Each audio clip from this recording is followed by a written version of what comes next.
So మనతో పాటు MLC Mahesh Kumar Goud గారు ఉన్నారు. Sir first of all congratulation. Thank you. So ఎలా ఫీల్ అవుతారు సార్ మీరు ఎమ్మెల్సీగా? బాగుంది.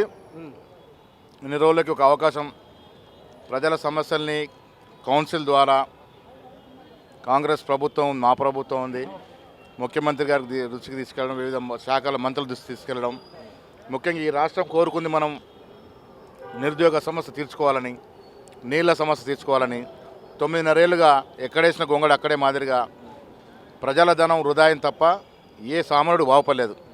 కొన్ని కుటుంబాలు తప్ప ఎవరి కుటుంబాలు బంగారుమయం కాలేదు. కాబట్టి ఆ దశగా ఆలోచించి ప్రజలే కాంగ్రెస్ పార్టీకి అధికారం కట్టబెట్టారు. సో ఆ నమ్మకాన్ని వమ్ము చేయకుండా 6 గ్యారంటీలు పరిపూర్ణంగా ప్రజలకు వెళ్ళే విధంగా ముఖ్యమంత్రి గారు, ఉప ముఖ్యమంత్రి గారు, మా మంత్రులందరూ కూడా ఒక దీక్షతో ఈ ప్రభుత్వాన్ని నడపాలనుకుంటారు. కాబట్టి వారికి చేదోడు వాదుగడ ఉంటూ కాంగ్రెస్ ప్రభుత్వాన్ని, కాంగ్రెస్ స్కీముల్ని ప్రజలకు తీసుకెళ్లే ప్రయత్నం చేస్తాం. సో ఇటు బీఆర్ఎస్ పార్టీ చూసుకుంటే 6 గ్యారెంటీలు ఇంకా స్పష్టత లేదని చెప్పి సునీత గారు చెప్పడం జరిగింది సార్. వాళ్ళు ఏమి చెప్పినా ఈ రాష్ట్రాన్ని దివాలా తీసిపోయారు. 65 ఏళ్ళ కాంగ్రెస్ టీడీపీ 65,000 కోట్ల అప్పు ఉంటే ఇవాళ 6 లక్షల కోట్ల అప్పు తీసుకెళ్లారు. మా చేతిలో చిప్ప పెట్టిపోయారు. ఇప్పుడు దాన్ని గాడిలో పెట్టాల్సిన బాధ్యత ముఖ్యమంత్రి గారు తీసుకున్నారు.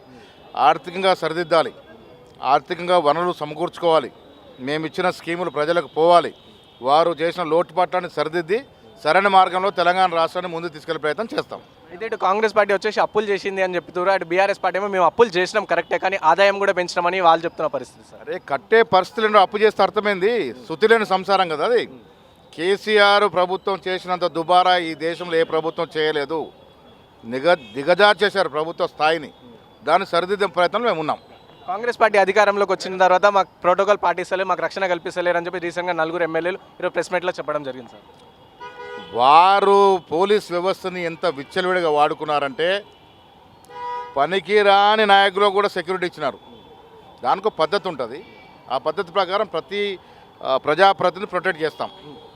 సో మీకు ఎమ్మెల్సీ వచ్చింది, ఇటు అద్దంకి దయాకర్ గారికి ఎమ్మెల్సీ వస్తుందని చెప్పేసి చివరి నిమిషాల్లో మీ పేరు ప్రకటించారు సార్. మీరు అద్దంకి దయాకర్ని కలిసి మాట్లాడడం జరిగింది? అద్దంకి దయాకర్తో మాట్లాడడం జరిగింది. వారు కూడా సమ్మతించినారు. వారు కూడా సముచిత స్థానం వస్తుంది. ఈరోజు ఇటు యూత్ కాంగ్రెస్ పార్టీ మీటింగ్ జరిగింది సార్. సో ఎలా కాంగ్రెస్ పార్టీ యూత్ని ఎలా సపోర్ట్ చేస్తుంది?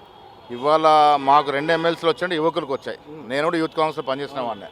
సో ఆ రకంగా యువకులకి అత్యధిక ప్రాధాన్యత ఇవ్వాలనేది కాంగ్రెస్ ధ్యేయం.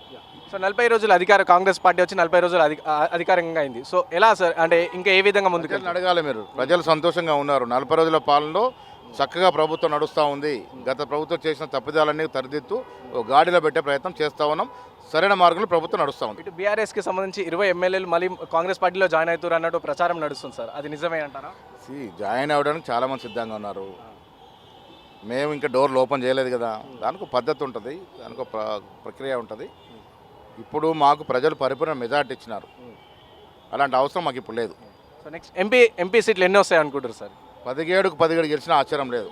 తెలంగాణలో ప్రజలు కాంగ్రెస్ చూస్తూ ఉన్నారు. డెఫినెట్గా గెలిచి తీరుతాం. Thank you sir. సో ఇది మహేష్ కుమార్ గారు చెప్పిన పరిస్థితి. ఏదైతే ఉన్న అద్దంకి దయాకర్ గారిని కూడా కలవడం జరిగింది. అలాగే ఇటు ఎంపీ ఎలక్షన్స్ చూసుకుంటే 17 గెలిచినా కూడా ఆశ్చర్యం లేదని చెప్తారు. అండ్ ఓవరాల్గా చూసుకుంటే ఇటు బీఆర్ఎస్ పార్టీ కంప్లీట్గా ఏదైతే తెలంగాణ రాష్ట్రం ఉందో దాన్ని అప్పుల పాలు చేసేసారు. సో దాన్ని గాడి పెట్టే పద్ధతిలో ఇప్పుడు మీ కాంగ్రెస్ ప్రభుత్వం నడుస్తుందని చెప్పడం జరుగుతుంది. వీడియో జర్నలిస్ట్ ప్రసాద్తో రాణా ప్రతాప్, ఆంధ్రప్రభ, హైదరాబాద్.